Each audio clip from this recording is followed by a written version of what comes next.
মানে আপনাদেরকে আশ্বস্ত করতে চাই যে আমাদের পক্ষ থেকে আপনারা সর্বোচ্চ সহযোগিতা পাবেন।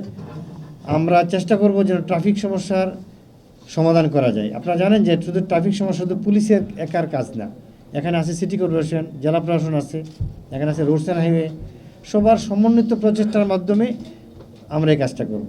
আর বড় কাজটা করতে হবে এখানে যারা রাজনীতিবিদ আছে তারা, যেন ফুটপাথ সমস্যা আছে, সবার যদি সমন্বিত প্রচেষ্টা থাকে তাহলে ইনশাল্লাহ এই ট্রাফিক সমস্যা আমরা অচিরেই সমাধান করতে পারবো ইনশাল্লাহ।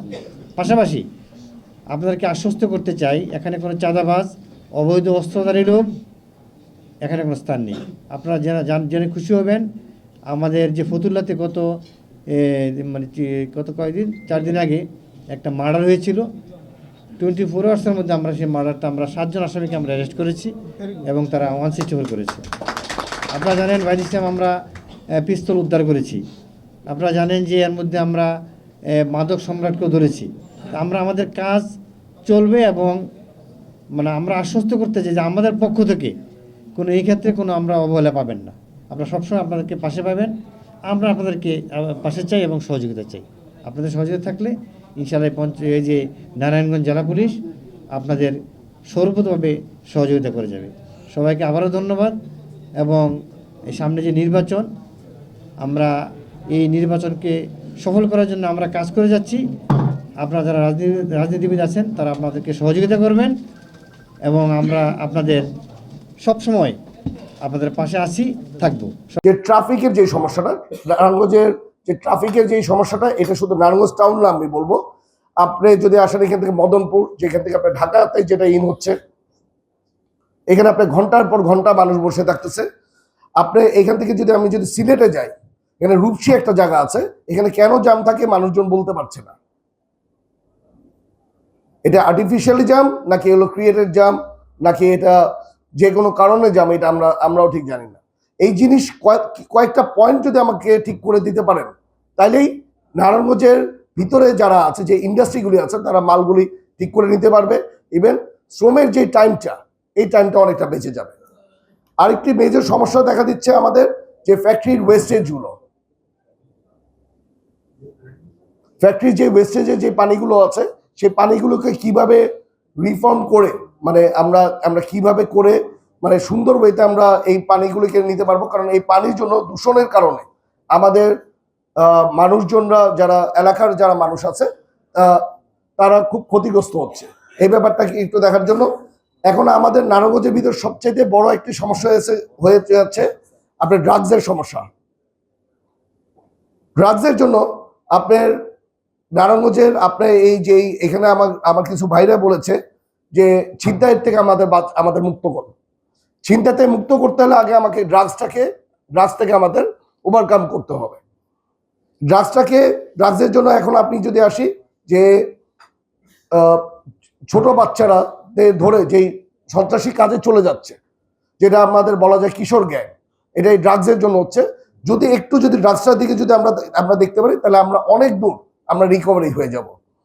আরেকটি হয়ে যাচ্ছে যে নারায়ণগঞ্জে আপনি জানেন এতগুলো ইন্ডাস্ট্রি আছে, কিন্তু গভর্নমেন্ট হসপিটালগুলো অনেকটা খুবই খারাপ অবস্থায় আছে।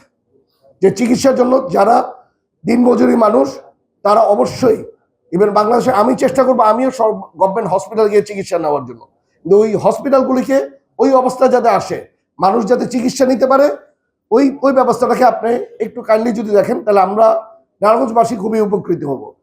আরেকটা মেজর সমস্যা আছে আমাদের ফতুল্লাতে। ফতুল্লার বৃষ্টি হলে পুরা ফতুল্লা পানির নিচে থাকে, পুরো এলাকাটা বন্যাতে চলে যাচ্ছে।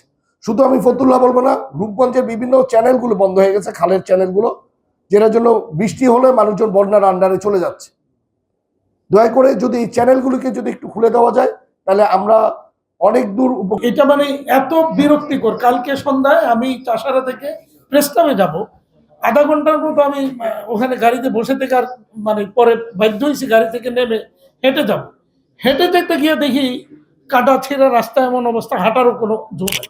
খুব কঠিন পরিস্থিতি। আমার মনে হয় এগুলিকে একটু সমন্বিত উদ্যোগ যদি হতো, তাহলে বোধহয় জনগণের এই ভোগান্তিটা হতো না। যেই ভোগান্তিটা আমরা প্রতিদিন দেখি নারায়ণগঞ্জে, এটা আসলে আগে আমরা এত ভোগান্তির মধ্যে কখনো ছিলাম না।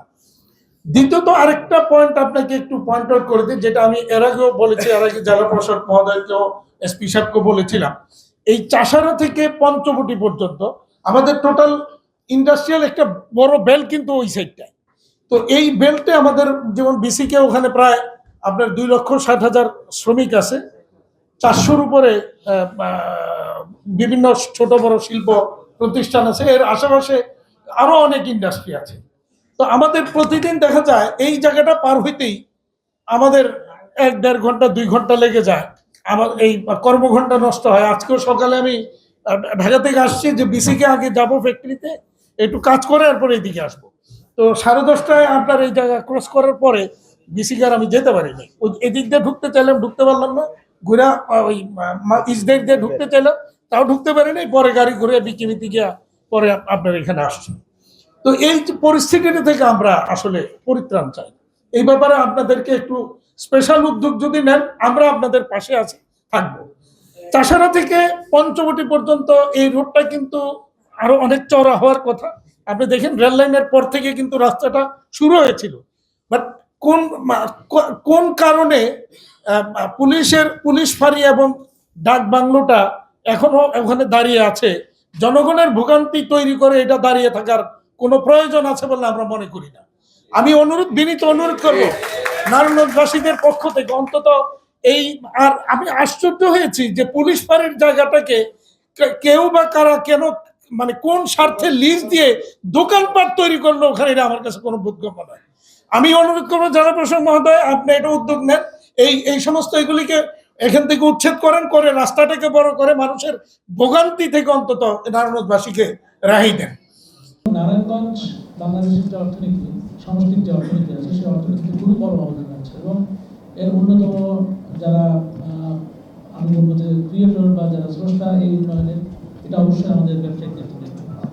এবং এখানে যে সংগঠনগুলো আছে সেই সংগঠনগুলি খুবই আন্তরিক এবং তারা অন্যান্য যে ব্যবসা প্রতিষ্ঠানগুলো আছে, শ্রমিকদের এবং প্রশাসন থেকে শুরু করে টোটাল বাজার ব্যবস্থাপনা সবার ক্ষেত্রে খুবই গুরুত্বপূর্ণ ভূমিকা আপনারা পালন করছেন। এবং বাংলাদেশের মধ্যে হয়তো সেরা যে প্রতিষ্ঠানগুলো সেগুলোই এখানে আছে। এই কারণে নারায়ণগঞ্জ এতটা উন্নত হয়েছে এবং নারায়ণগঞ্জের গুরুত্ব এতটা বেড়েছে।